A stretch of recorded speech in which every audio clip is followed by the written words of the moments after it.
As a kid, I would sit in bed and hold my fingers together like this, and then I would try to get the sun to focus perfectly between my two fingers, and I would try to actually see the point of contact. And it always looked really weird and funny. And then I found out the actual truth and how bizarre it is.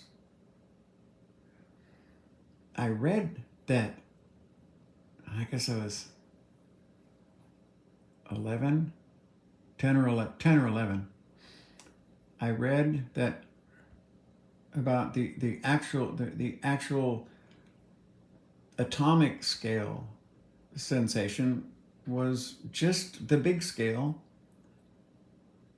made smaller and smaller and smaller and smaller. But the reality was the same. So what I was really looking at the end of my finger, okay, was a microscopic world compressed to the point where I can't see the molecules moving around, but they're constantly jiggling and moving, okay? And I think Richard Feynman put it best when he talked about you have a giant ball, and there's little people running around pushing this ball around. The forces of the universe. They're pushing this ball around.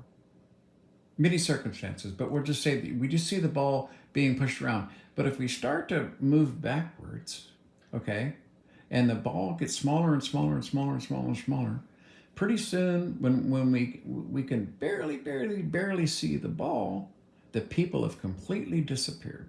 That's a force. It's the underlying principle. And I thought, so that means when I touch a piece of glass or I touch a piece of silk, my construction has the ability to tell between those two materials to a large degree. They feel nothing alike. And my sense of touch is able, at that molecular level, to pick up enough information, or actually all the information, to tell me that I'm touching a piece of glass or I'm touching a piece of silk. Weird, huh? Yeah, I know. I get those thoughts every now and again about, I do contemplate growing up a lot and how my near-death experience affected me. And that was one of them. I had an incredible desire to learn, which is why I basically, being a stubborn kid, I basically was beaten half to death by a school principal with a big old piece of fucking wood because I wouldn't say I was a liar. I still sometimes think I need to sue the fucking school district over that. I'm not sure how many other people are still alive that witnessed it, but I can imagine. Corporal punishment was still allowed then, and they used it quite frequently. It was very intimidating. But when you beat a kid black and blue from his knees to his lower back, okay, that's a little fucking extreme, because I wouldn't cry and I wouldn't make a sound and I wouldn't admit that I lied, which I didn't. They said I wasn't writing the poetry I was writing, that it was too advanced. And I was very proud of it and basically told them, fuck you. And a very stubborn kid.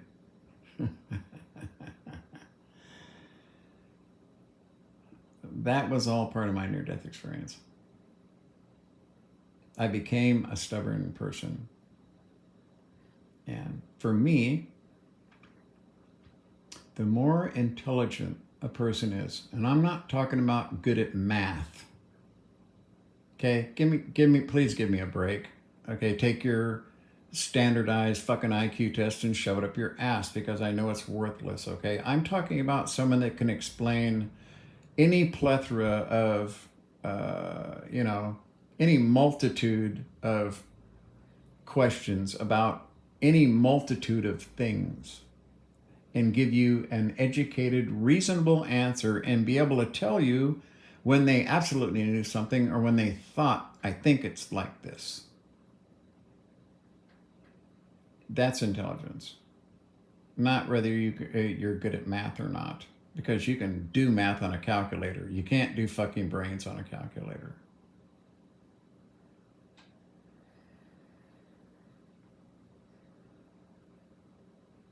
Learning is something, I think, that brings about a feeling of being more of a part of the universe, being more grounded in reality of why life, what is life, and why does life exist? Does life exist so that some life can have nothing and die of neglect, and another life can have everything and serve no real purpose in life? Is that what it's about? I think most philosophers would disagree with that, let alone rational, intelligent, normal human beings. I have found them to be the most kind. I have found them more educated than the more worldly, the more accepting of other cultures, just a broad knowledge about how the world works and why it works the way it does. Okay, those people tend to be the kindest, most generous, most disciplined, helpful, useful, effective people on the planet. These are the people we'd like to have in our political system. We would like all of those people to be politicians. But you see, they refuse to be a part of that system because they understand it, and they know that they would be ineffective within that system, just like Katie Porter. You know, the whole world is blown away by how she shreds these motherfuckers. But the motherfuckers go home and keep fucking, don't they? Huh? Nothing changes. That's the problem. People would say, "Oh, we need a civil war. The only way it's ever going to stop is if we march on Washington." No, listen. The only way it's ever going to stop is when human beings become a morally spiritual creature, and we get rid of the fucking lizard brain that still lives within our heads, and we don't allow ourselves to act and treat other human beings worse than animals because of whatever fucking ideal you've had and learned how reality exists on this planet. You've learned wrong. If you think that owning big, giant, expensive shit makes you better than someone who owns nothing, well, you're wrong. You're no better. As a matter of fact, the person that owns nothing has taken nothing. The person who has nothing, okay, doesn't suffer the guilt of giving to others, lack thereof. You see, the rich person has every reason to be shunned because they've taken the most. And you see, in order for some people, for very few people to have almost everything, then that means there's a lot of people who have almost nothing and many who have nothing. So that's a philosophical thing. It's not going to be changed by men forming different kinds of governments. Oh, we're democratic, we're communist, we're religious, we're whatever the fuck it is that human men can conceive, okay, is not going to change the biology of men still being animals.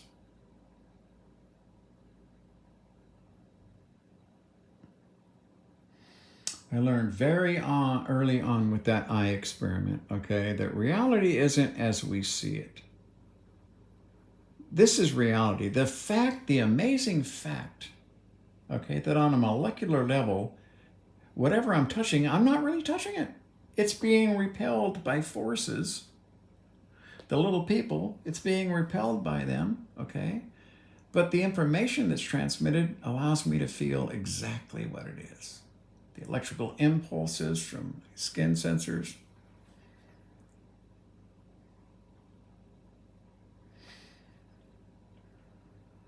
from an early age, it was quite easy for me to identify evil in people. Unfortunately, that's why I have a small group of friends. I've had friends for 15 years that I watched change to a point where they were no longer my friends. And I couldn't allow them in my house because it caused pain and conflict in my house. That to hear people, saying that, poor black mothers are why his fucking business is failing. No, it's because you're an alcoholic and people smell beer on you 24 hours a day. That's the actual truth. Okay, take the hate and get rid of it.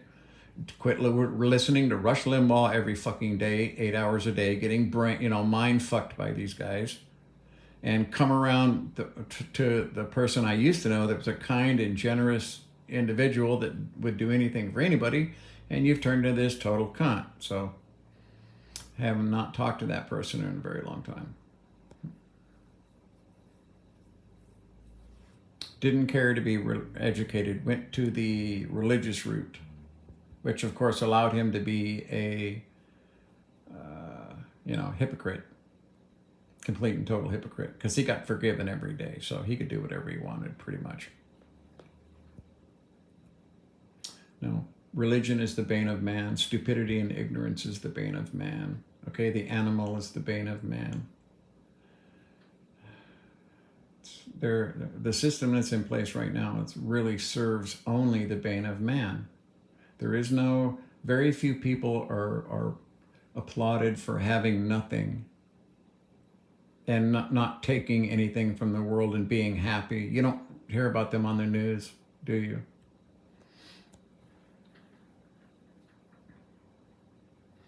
The more you learn about reality and how shit actually really works, you understand how precious and that life, sentience, consciousness shouldn't be wasted on the acquisition of things to make that consciousness, that entity feel like they're superior to other conscious entities. Wow, that is an animal. That's a disturbing fucking life force right there, man. Universe doesn't want that hanging around. Unfortunately, with the way the system designed is, people like us, we climb down out of the trees, we see ourselves in a pool of water, and we understand, that's me. That's me. That's me. The little spark. Okay?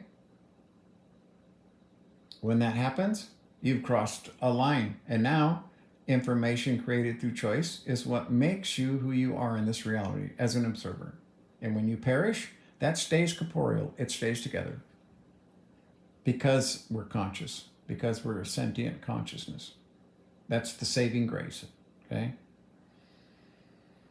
But there's the lower end and the upper end of consciousness and sentience, okay? And we are definitely on the lower rung because we find it too painful or too hard to help others. We look up to and admire these creatures of excess, okay, who everyone wants to emulate. And without a single thought about how is that wealth created? Who has to suffer for this wealth to be created? How much work and human sweat and blood has to be shed for this to be created? What function does it serve other than for one individual if thousands upon thousands upon thousands of individuals have to suffer because of it? What is material wealth worth, right? It's okay to have hobbies. I'm a firm believer that if you can have happiness in this world with less, then you're a lucky individual. Pick something you like to do. You know why I liked scuba diving?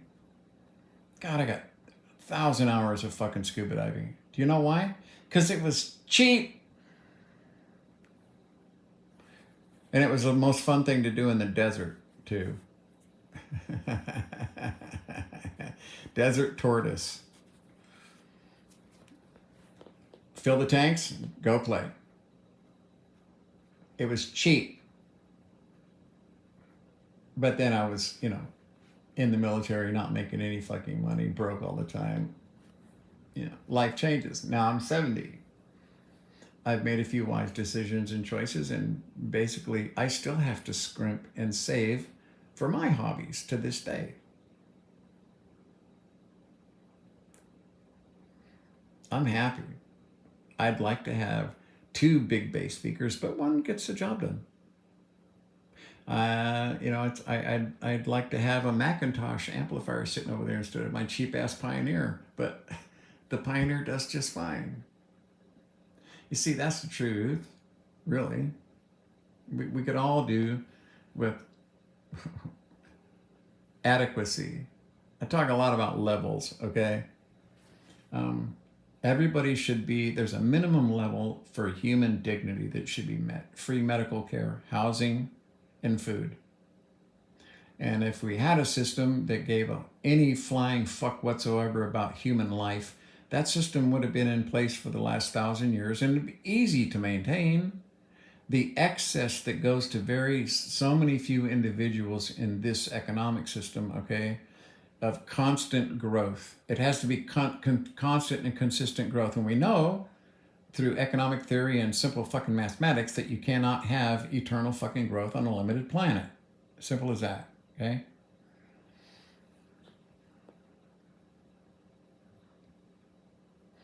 Yeah, the system